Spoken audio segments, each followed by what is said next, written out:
this video I want to talk about adopting a mindset that is always engaged in a meta-awareness of whatever you are being as a person. And this state is distinct from self-consciousness, or what is usually pejoratively understood as being self-conscious. This is being self-conscious, but in a way that isn't anxiety-inducing necessarily.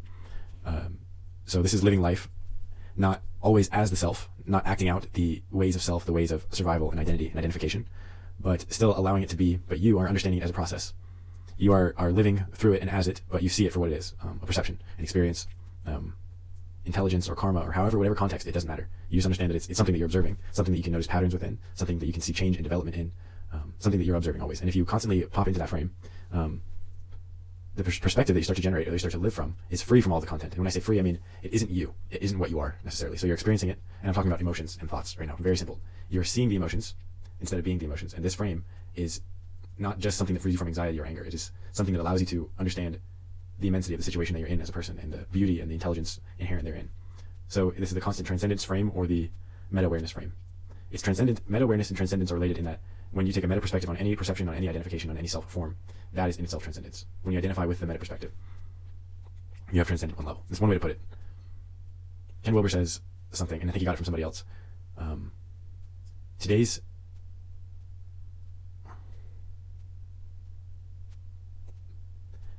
The subject of today's self is the object of tomorrow's. That which is the subject right now for you will in the future be an object that you are aware of. The mental capacities, functions, tendencies that you're currently experiencing as me will in the future, as you develop, become something that you witness, that you understand as a pattern of human behavior and activity. So the subject is always changing, you're always transcending, you're always creating a perspective that is bigger and includes these lower perspectives. A perspective that understands things as patterns, as systems, as intelligent interplays of energy, and not a separate self, basically. We're dissolving the separate self through understanding what it is. It isn't separate, it's completely interdependent with everything else. And this meta perspective allows you to see that. And by seeing that interdependence, your understanding branches out into everything with which you are related.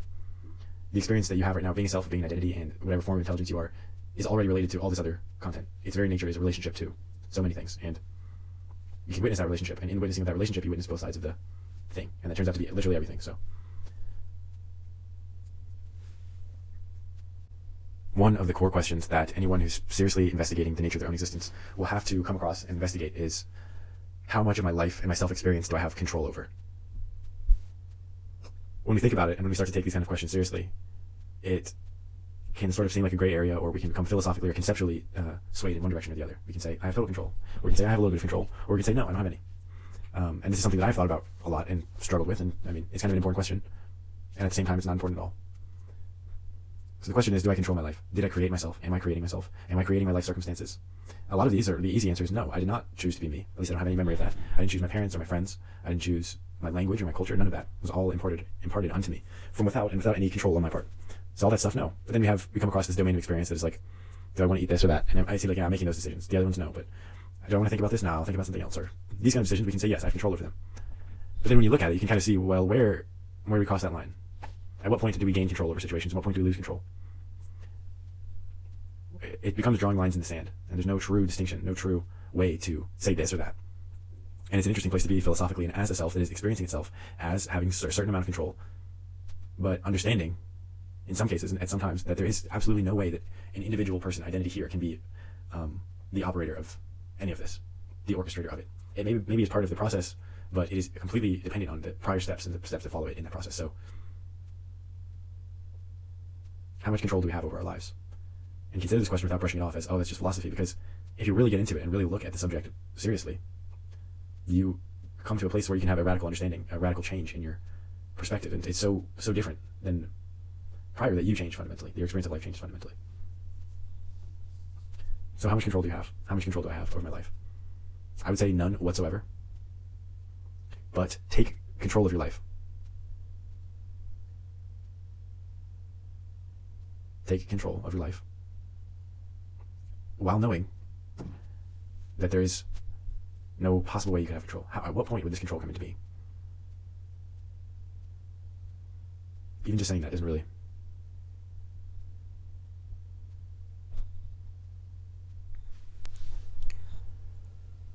In truth, there is no kind of. There is no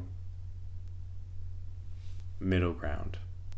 For example, do I have free will?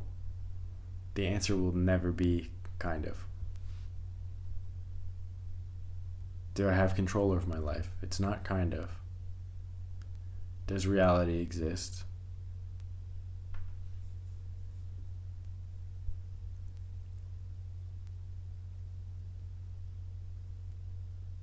It's only one way. It could only be one way.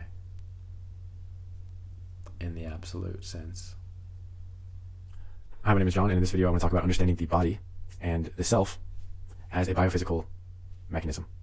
So this perspective has been useful to me in a lot of ways, just trying to conceive of myself in different ways and understand my position existentially and philosophically, and trying to reduce my suffering and increase my understanding and all this good developmental stuff. The biophysical model has been super useful, and it's simple, and it's something with which we're all familiar, and it's essentially just that I'm a machine, a flesh and bone machine. And the distinction that I want you to make here that has been so helpful for me is that the self that I'm experiencing is, if not being directly produced by the body, is directly correlated to the state of the body. And so the state that the brain and the blood and the organs and stuff are in determines the state that my self-experience will be in. So I experience myself to be a me, and this me is a byproduct of this body. And so what happens to this body happens directly to my self-experience. Similarly, you take that perspective into the spiritual domains, and you can come to understand or view as one possible perspective, as one empowering perspective, not as the truth, but as an empowering perspective, that you are a biophysical machine, and all the result of your meditation and your enlightenment and all of this is directly correlated to something that's happening in the machine. Even enlightenment itself, awakening, is something that is at the very least related to something in the body. And if you think about it from this perspective, it grounds you. It helps you triangulate your understanding of things in a new way. And it is conceptual, and it is trapped in the conceptual domain forever. The biophysical thing, as powerful as it can be, is not direct at all. But it is helpful. It can help you have new thoughts. It can help you have new feelings and perspectives on things. So try to think of yourself as a biophysical machine, a cellular, there's so many cool distinctions you can make in biology and in anatomy and in the scientific objective domains. Those observations are so useful and worth studying. Study the brain, study the body, study the relationship between internal states and self states and brain states, bodily states. It's amazing. And when you get some of the dynamics that are at play in the biophysiological self, the brain self, you get a new cool perspective on you, and that's awesome. So, hi, I'm John, and in this video I want to talk about the fact that you don't even know what language is, how it works, how to produce it, where it came from. None of it. Language absolutely dominates our experience of self and life.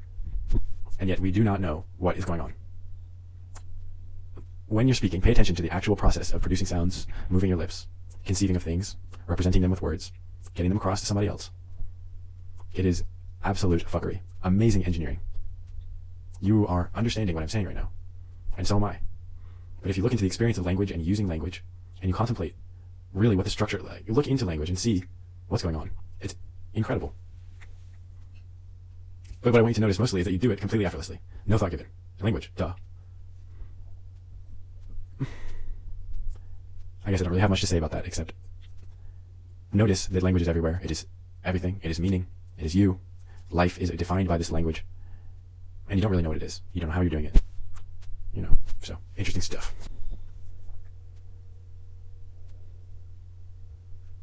Hi, my name is John, and in this video I want to talk about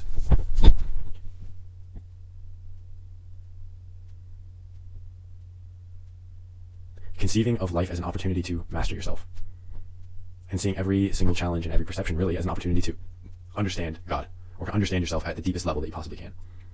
So every difficulty is basically your self-experience being put up against something that could possibly lead to its death. Every single thing, we think of it that way. From the stub toe to the insult to the car crash, they're all threats to you, essentially.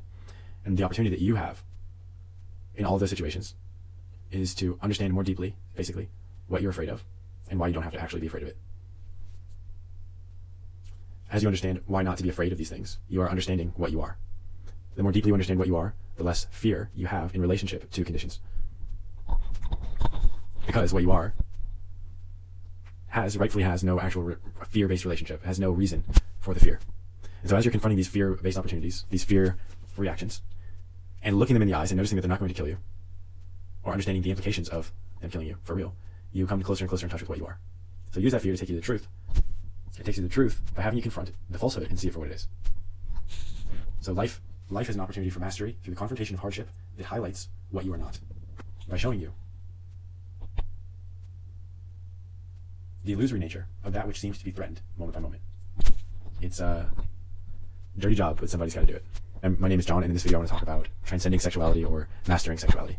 And basically the thought is that sexuality is part of human life, and the urges and feelings and thoughts and drives of sexuality are something that could be, I guess, usefully mastered in life, or overcome as something that can cause suffering or cause you to suck some dick behind a dumpster. That was very crude.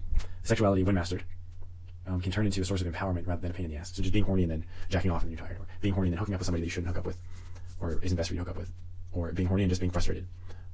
All of these things are a waste of an opportunity for energy movement, self-knowledge, discipline, mastery, etc. The sexual cycle, the sexual process, the sexual system in the body is huge, and it commands a lot of energy, and it commands a lot of concept, it commands a lot of your identity. It's a big deal. Sexuality is way more than just being horny for us. It is, we're identified as a sexual polarity or lack thereof, and wherever you are on there is something you're being, something you're doing as a person, and it's directly tied to the horny thing, the sexual thing, the real sexual thing. It goes all the way up to the face. Your facial person, your linguistic person is infiltrated by this sexual drive. And so direct mastery of that energy, of that intent, whatever, is a useful thing to look into. Because it's part of you. It's dominating you already. So if you can master it and change the flow of it into the direction that's intentional instead of just into some tissues or whatever the case may be, or just spastically distribute through the body, this is good. Sexuality should be contemplated. You're probably fucked up around it. Almost everyone seems to be.